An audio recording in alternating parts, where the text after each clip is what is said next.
Strawberry अपनी एक अलग ही रंग और खुशबू के लिए पहचानी जाती है। इसके फल बाजार में 250 से 300 रुपए किलो तक बिक रहा है। अगर आप कम समय में ज्यादा मुनाफा लेना चाहते हैं तो स्ट्रॉबेरी की खेती करना एक अच्छा विकल्प हो सकता है।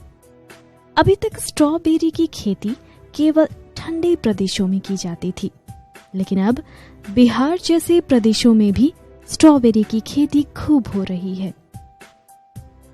बिहार का औरंगाबाद जिला तो इस मनमोहक फल का हब बन गया है। यहाँ के चलके बिघा गांव के कई किसान स्ट्रॉबेरी की खेती कर कम जमीन से लाखों की आमदनी ले रहे हैं। इसके अलावा भागलपुर, बांका सहित कई अन्य जिलों के किसान भी स्ट्रॉबेरी की खेती को अपना रहे हैं।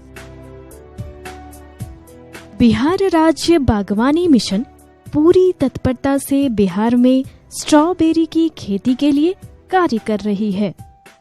किसानों को स्ट्रॉबेरी की खेती के लिए मिशन द्वारा अनुदान राशि भी दी जाती है, जिसमें प्लास्टिक मल्चिंग, ड्रिप इरिगेशन और फुआरा सिंचाई यंत्र पर 40 से 50% तक अनुदान है, जिस वजह से स्ट्रॉबेरी की खेती का लागत मूल्य भी कम हो जाता है।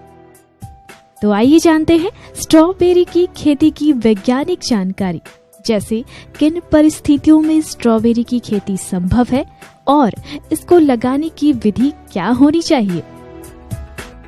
तो सबसे पहले बात जलवायु और मिट्टी की। स्ट्रॉबेरी फल उत्पादन के लिए सामान्य तापमान 15 से 35 डिग्री होनी चाहिए, लेकिन फूल खिलने के लिए 14 से 18 डिग्री तापमान जरूरी है और कम से कम 10 दिनों तक 8 घंटे से कम सूर्य की रोशनी प्राप्त होनी चाहिए। मिट्टी की बात करें तो इसके लिए दोमट मिट्टी साथ ही जल निकासी की समुचित व्यवस्था अच्छी मानी जाती है। अब बात आती है स्ट्रॉबेरी की किस्मों की। हमारे देश में स्ट्रॉबेरी की बहुत सारी किस्में उपलब्ध हैं, जैसे Festival, Sweet Charlie, Douglas, Missionary, Camarosa, Florina, Red Coat, Winter Dawn उत्तम किस्में हैं।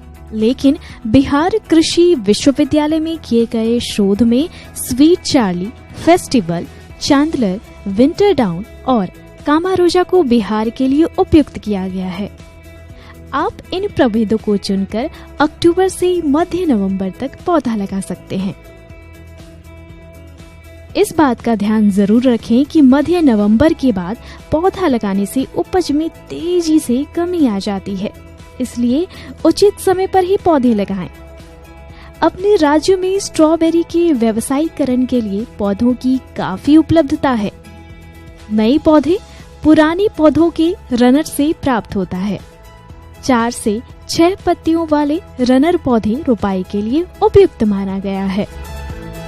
अब बात भूमि की तैयारी और लगाने की विधि की। पौधा लगाने के 15 से 20 दिन पहले जमीन की एक गहरी और एक हल्की जुताई कर लें। फिर भूमि की तैयारी के समय ही 10 से 12 ton compost, 30 kilo nitrogen, 15 kilo phosphorus, 25 kilo potash प्रति एकड़ प्रयोग करें। स्ट्रॉबेरी की व्यावसायिक खेती उठी हुई कियारी पर की जाती है। कियारी की चौड़ाई 1 से 1.25 मीटर और 30 से 35 सेंटीमीटर ऊंचाई वाली कियारी बना ले। कियारी की लंबाई आप अपनी सुविधा के अनुसार रख सकते हैं। 2 उठी हुई कियारियों के बीच की दूरी 40 सेंटीमीटर रखें। पौधे लगाने से 5 दिन पहले कियारी को मेटलिक्सल 0.1% की घोल से कियारी को उपचारित कर लें। अब बारी आती है पौधे लगाने की। प्रत्येक कियारी पर पौधों की 2 या 3 लाइन 25 से 30 सेंटीमीटर की दूरी पर बीजोपचार कर लगाएं। इस प्रकार प्रति एकड़ 22 से 24 हजार पौधों की आवश्यकता होती है। बीजोपचार के लिए पौधे की जड़ को कार्बेंडाजिम के 2% के घोल में 2 से 3 मिनट तक डुबाए रखें। पौधे को लगाते समय इस बात का ध्यान जरूर रखें कि पत्तियों की संख्या कम, छोटी और जड़ों की संख्या ज्यादा होनी चाहिए। साथ ही अधिक ठंड और वर्षा के समय पौधा लगाने का काम बिल्कुल ना करें। स्ट्रॉबेरी की अच्छी और गुणवत्तापूर्ण उत्पादन के लिए वैज्ञानिकों द्वारा कुछ विशिष्ट तकनीक अपनाने की सलाह दी जाती है, जैसे मल्च, सूक्ष्म सिंचाई और पॉलीटनेल। सबसे पहले जानते हैं मल्च को। पुआल या प्लास्टिक का मल्च स्ट्रॉबेरी के लिए बहुत ही जरूरी है।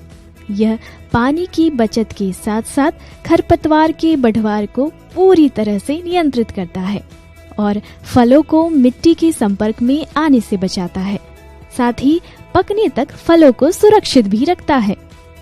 विश्वविद्यालय के शोध में पाया गया है कि मल्च के लिए काला प्लास्टिक सबसे ज्यादा उपयुक्त है।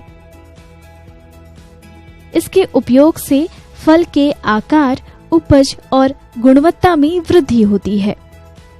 अगर प्लास्टिक की मल्च उपलब्ध नहीं है तो आप पुआल द्वारा भी इस प्रकार मल्च कर सकते हैं।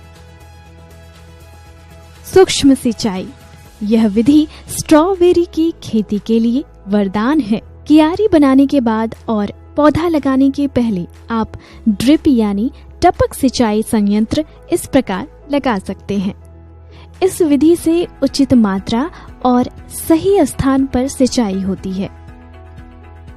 पॉलीटनल, स्ट्रॉबेरी के पौधों को पाले से बचाने, अच्छी पैदावार और गुणवत्ता युक्त फल लेने के लिए दिसंबर महीने में इसका उपयोग करें। पॉलीटनेल आप पतली और पारदर्शी प्लास्टिक और बांस के सहारे इस प्रकार बना सकते हैं। ध्यान रहे कि इसकी अधिकतम ऊंचाई 60 से 70 सेंटीमीटर ही हो। अब बात स्ट्रॉबेरी में प्रयोग होने वाले उर्वरक और खाद की। इसकी खेती में खाद और उर्वरक का संतुलित प्रयोग करना चाहिए। इसके लिए मिट्टी जांच करवाना आवश्यक है। जांच के आधार पर ही आप खाद और उर्वरक का प्रयोग करें तो अच्छा रहेगा। स्ट्रॉबेरी लगाने के पहले क्यारियों पर प्रति वर्ग मीटर 500 ग्राम वर्मी कंपोस्ट देना चाहिए। पौधे लगाने के बाद NPK 19:19:19 की 25 ग्राम की मात्रा प्रति वर्ग मीटर की दर से पूरे फसल चक्र में करें। इस उर्वरक को फर्टिगेशन विधि द्वारा 15 दिनों के अंतराल पर दें। इसके अलावा मल्टीप्लेक्स और मल्टीपोटाश का छिड़काव 15 दिनों के अंतराल पर करने से फलों की गुणवत्ता के साथ फलन भी अच्छा होता है। फल लगने के बाद कैल्शियम नाइट्रेट 1 किलो प्रति एकड़ की दर से प्रत्येक सप्ताह छिड़काव जरूर करें। अगर स्ट्रॉबेरी में सिंचाई की बात करें तो स्ट्रॉबेरी की जड़ें बहुत गहरी नहीं होने के कारण इसमें नियमित सिंचाई की आवश्यकता होती है और इससे फल भी बहुत रसीला होता है। पहली सिंचाई पौधे लगाने की तुरंत बाद करें। फिर फलन शुरू होने के पहले 3 से 4 दिनों के अंतराल पर सिंचाई करते रहें और फलन शुरू होने के बाद 2 दिनों के अंतराल पर सिंचाई करते रहें। किसान भाइयों, स्ट्रॉबेरी में भी कीट और रोगों का प्रकोप होता है, जिससे फल की उत्पादकता में काफी कमी आती है। इसलिए इसे सही समय पर पहचान कर उचित प्रबंधन करना ही सही होता है। तो चलिए सबसे पहले बात कीटों की कर लेते हैं। स्ट्रॉबेरी में लगने वाले प्रमुख कीट हैं लाही। इसके प्रकोप से पौधों की पत्तियां छोटी और किनारे से मुड़ जाती हैं। इसका प्रकोप नई कोमल पत्तियों पर ज्यादा होता है, जिस कारण फल बहुत छोटे होते हैं। लाही से बचाव के लिए मेटासिस्टोक्स 1 मिलीलीटर प्रति लीटर पानी में डालकर 3 दिनों के अंतराल पर छिड़काव करें। थ्रिप्स, यह कीट फूल लगने के समय ज्यादा नुकसान पहुंचाता है और पत्तियों को खा जाता है। इससे बचाव के लिए कॉन्फिडोर 0.5 मिलीलीटर या रीएजेंट 1.5 मिलीलीटर का छिड़काव करें। माइट या लाल मकड़ी, इस कीट का प्रकोप गर्म और सूखे मौसम में ज्यादा होता है।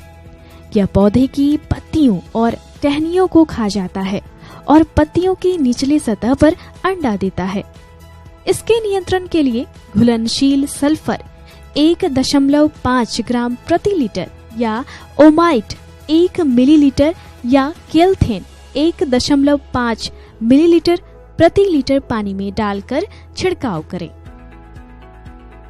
पत्र छेदक, इस कीट के लार्वा पत्तियों के किनारों को काटकर छेद करते हैं और कभी कभी पूरे पौधे को ही नष्ट कर देते हैं। इसके नियंत्रण के लिए स्पिंटर का 2 छिड़काव 0.4 मिलीलीटर प्रति लीटर की दर से करें।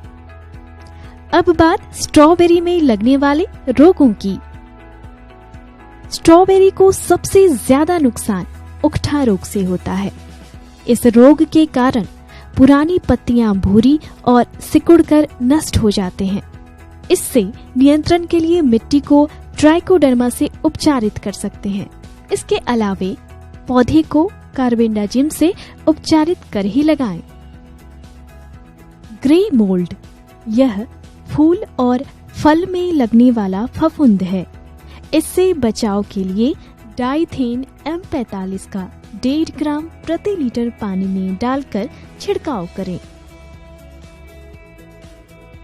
एंथ्रेक्नोज, यह रोग पौधे के क्राउन, फूल और पके फल को प्रभावित करता है।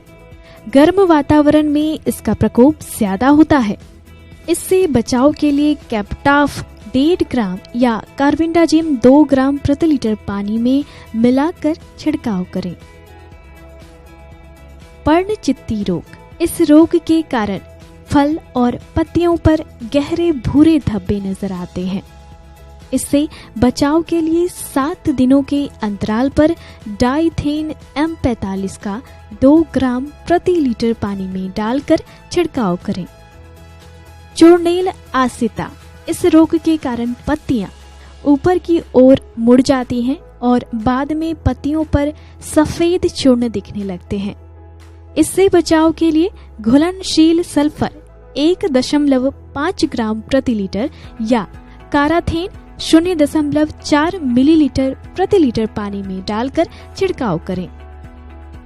और अंत में बात फल की तुड़ाई और उपज की। पौधे लगाने के 45 से 50 दिनों में फूल आने लगते हैं। अगले 20 से 25 दिनों में फल पकना शुरू हो जाता है। स्ट्रॉबेरी की भंडारण क्षमता कम होती है। इसके फल सामान्य तापमान पर आप 2 दिनों से ज्यादा नहीं रख सकते हैं। इसलिए जब दूर के बाजार में फल भेजना हो तो 75% फल पकने पर ही तोड़ लें। फल की तोड़ाई 2 से 3 दिनों के अंतराल पर करें। यह हमेशा ध्यान रखें कि फल सुबह के समय तोड़ें और फल को तोड़कर हमेशा छायादार जगहों पर रखें। किसान भाई, आप मार्च महीने तक गुणवत्ता युक्त फल प्राप्त कर सकते हैं और इस प्रकार खेती करने पर लगभग 12 से 18 टन प्रति हेक्टेयर तक फल प्राप्त कर लगभग 4.5 लाख की शुद्ध आमदनी कर सकते हैं।